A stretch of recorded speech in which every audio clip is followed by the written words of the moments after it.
안녕하세요. 반갑습니다. 허재삼 작가입니다. 오늘 제가 여러분들께 소개해 드릴 책은요. 이영직 작가님이 지은 독립 생활보다 시간 독립부터 먼저 하셔야겠습니다. 라는 책입니다. 먼저 작가 소개를 해 드리겠습니다. 이영직. 대학을 다니는 동안 뚜렷한 목표를 설정했던 사람과 그렇지 않은 사람을 추적해 봤더니 25년이 지나는 시점에서부터 확연히 차이가 났다.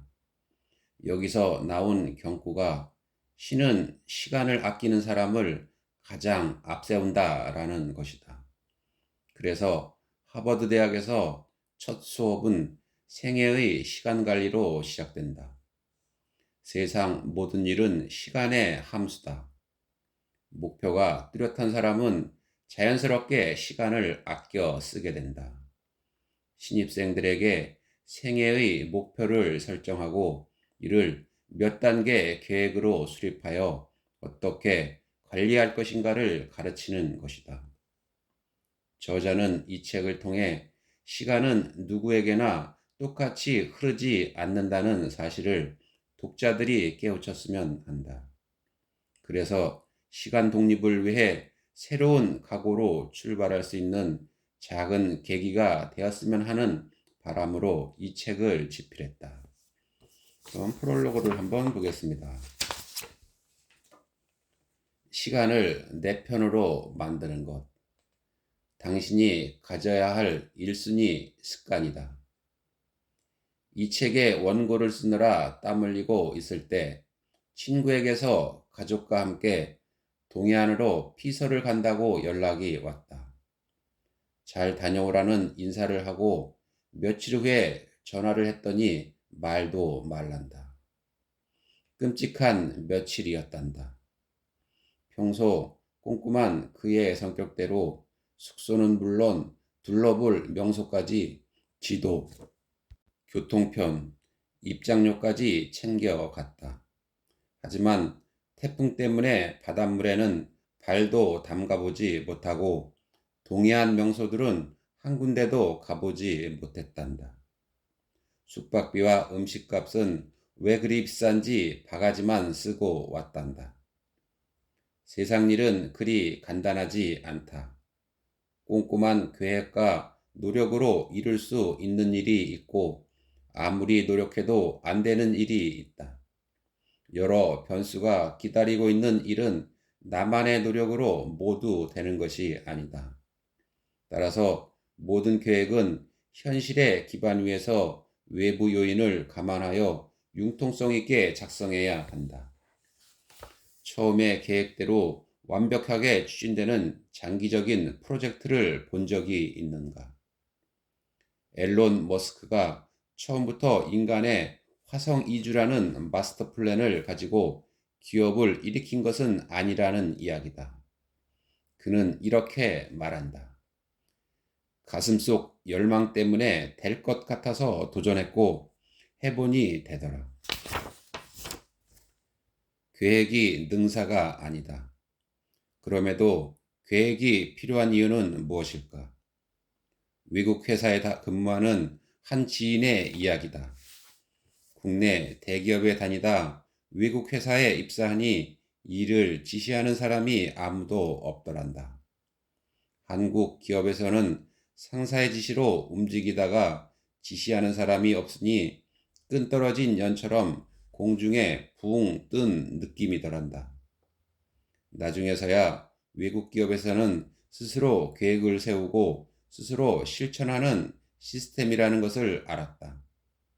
그리고 계획을 세우고 스스로 일을 하니 같은 일을 해도 훨씬 더 자유롭다라는 이야기다.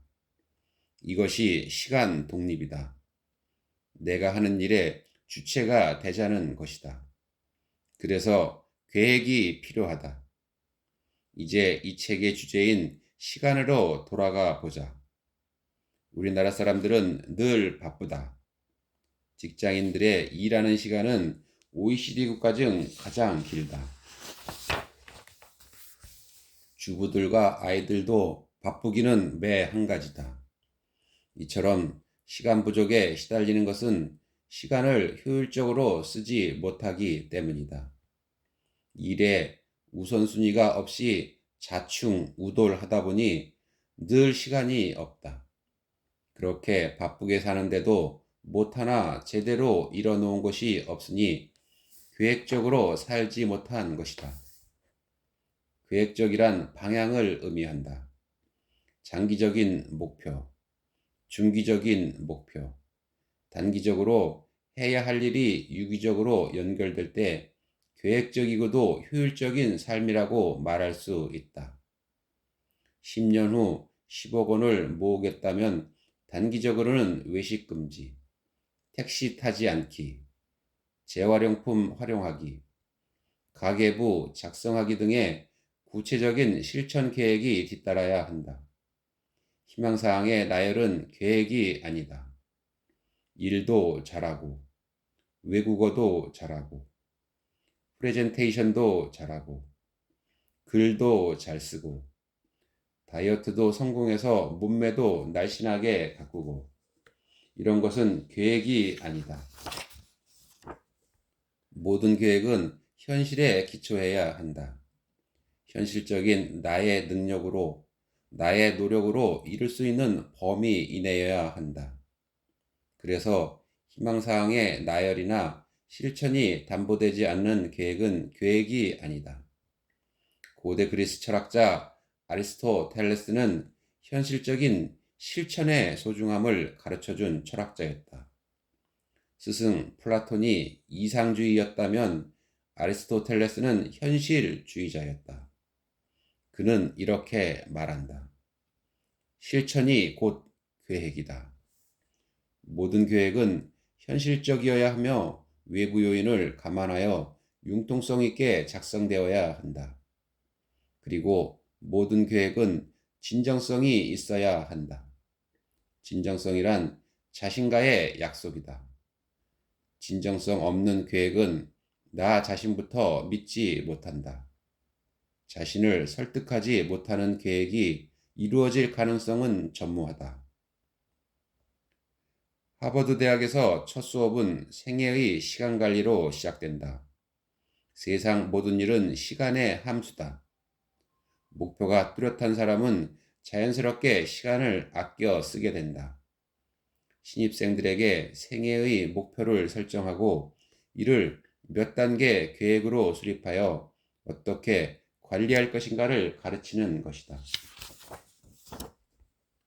대학을 다니는 동안 뚜렷한 목표를 설정했던 사람과 그렇지 않은 사람을 추적해 봤더니 25년이 지나는 시점에서부터 확연히 차이가 났다. 여기서 나온 경구가 신은 시간을 아끼는 사람을 가장 앞세운다라는 것이다. 물질과 정신은 상반된다. 물질이 풍요로우면 정신은 고갈되고 만다. 행보가 발원지가 정신에 있다면 현대문명에 선물한 복잡한 물건들을 멀리하는 것이 일의 능률 향상과 정신건강에 도움이 된다. 그 정신적인 여유로움, 그것이 시간 독립이다.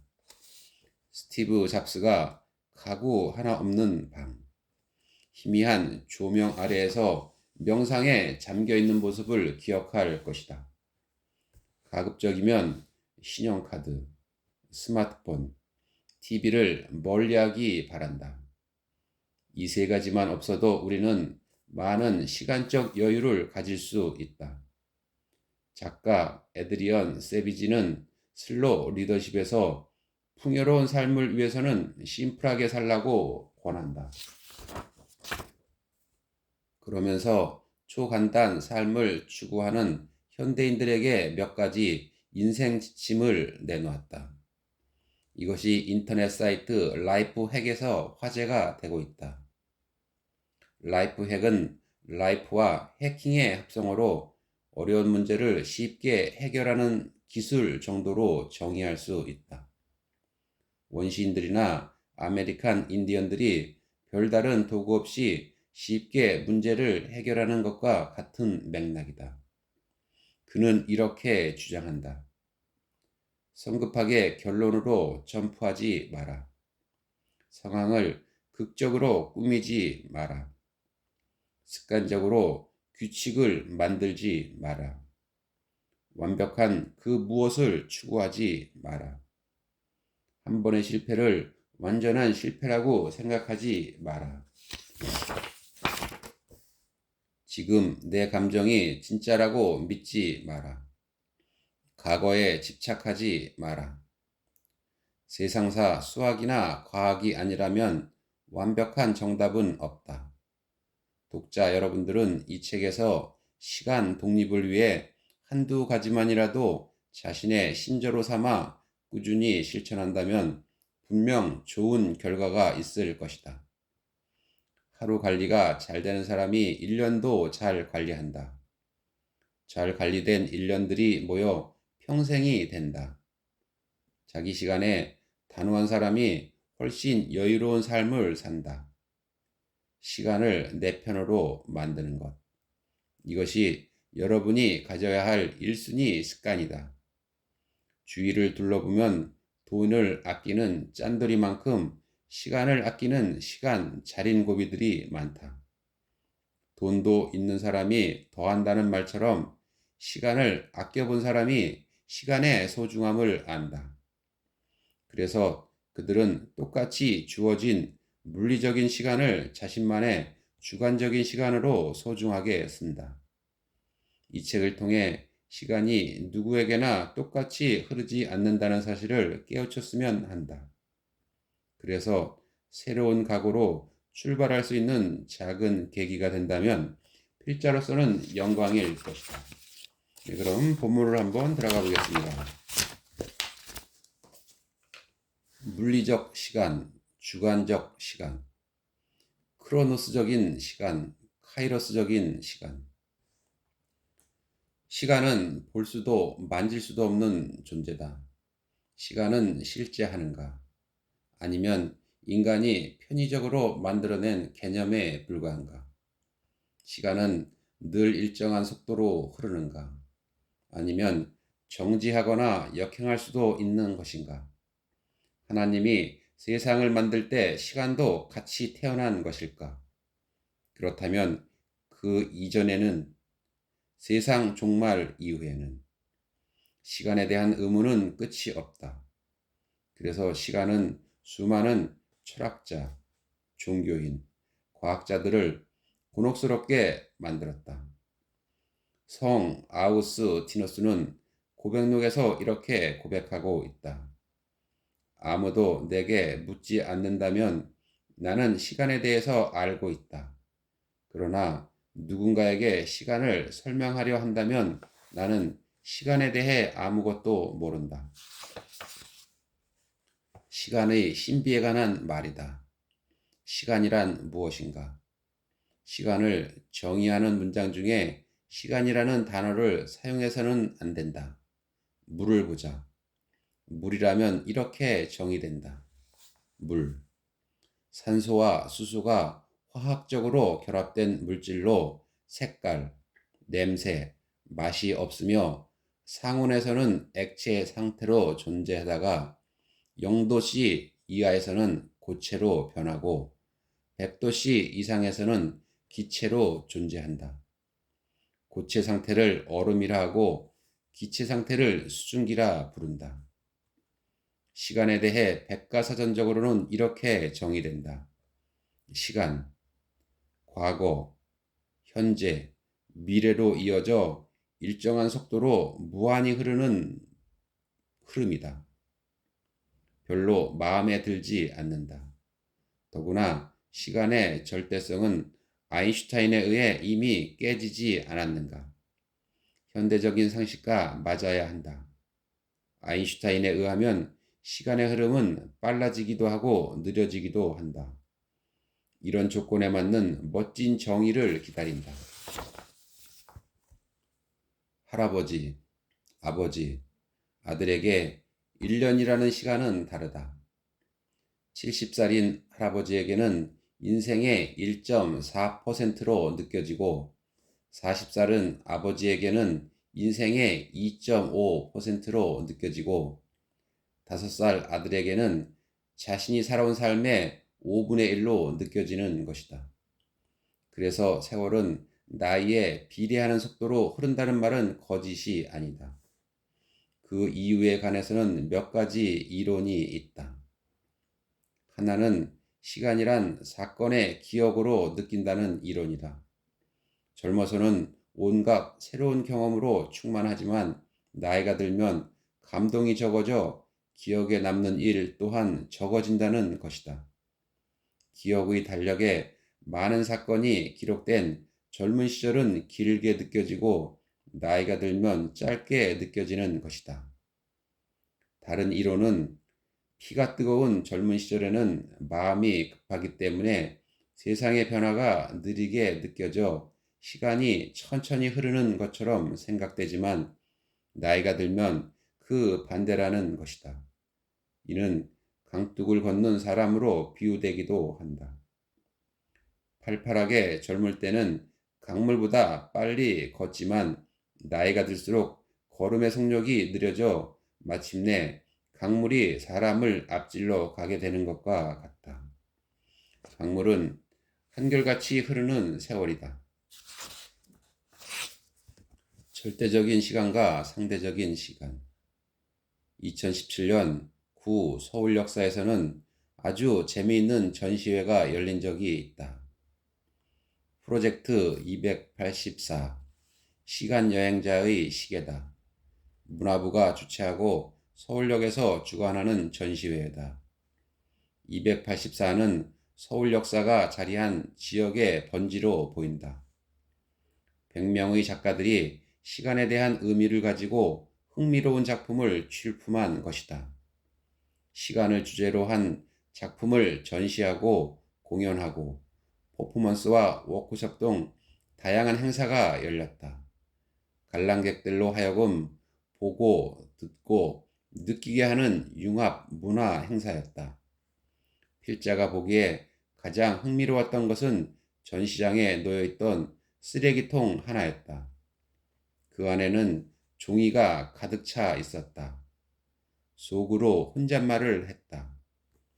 쓰레기통이라면 보이지 않는 곳에 둘 일이지. 그러나 곧 그 쓰레기통 자체가 전시품이요 일종의 퍼포먼스였다는 사실을 알게 되었다. 그 안에 가득한 종이들은 모두 관람객들이 버린 것으로 기억 속에 남아있는 지우고 싶은 순간들을 종이에 적어 쓰레기통에 버리면 지우고 싶은 순간도 사라진다는 거였다. 재미있는 발상이라며 감탄했던 기억이 난다. 고전 물리학을 완성시킨 뉴턴은 시간과 공간이 절대 불변의 실체며 이로부터 구성된 우주 역시 변하지 않는 견고한 세계라고 생각했다. 그리고 이 불변성은 우주 어디서나 적용되는 보편적인 개념으로 시간은 빨라지거나 느려지지 않으며 공간은 늘어나거나 줄어들지 않는다. 그러나 상대성 이론이 등장하면서 시간과 공간은 상대적인 것으로 변했다. 시간은 주관적이며 관찰자와 관찰되는 대상 모두에게 상대적이라는 것이다. 아인슈타인에 의하면 시간과 공간은 분자와 분모의 관계로 서로 맞물려 있다. 공간이 사라지면 시간도 사라진다. 시간은 중력장에 의해 휘어지고 정지해 있는 사람에게는 빠르게 흐르지만 빛의 속도로 움직이는 사람에게 시간은 정지하고 만다. 시간의 상대성 이론을 이해할 수 없었던 사람들이 아인슈타인에게 물었다. 시간의 절대성과 상대성이 대체 무엇입니까? 그러자 아인슈타인이 대답했다. 미녀와 함께하는 한 시간은 1분처럼 느껴지지만 뜨거운 물 속에 손을 담그고 있으면 몇 초가 몇 시간처럼 느껴질 것입니다. 그러나 이는 비유일 뿐 물리학적으로 정확한 설명은 아니다. 정확한 설명은 시간과 공간은 맞물려 있으면서 지극히 주관적이라는 말이다. 오늘 저는 여기까지 말씀드리겠습니다. 감사합니다.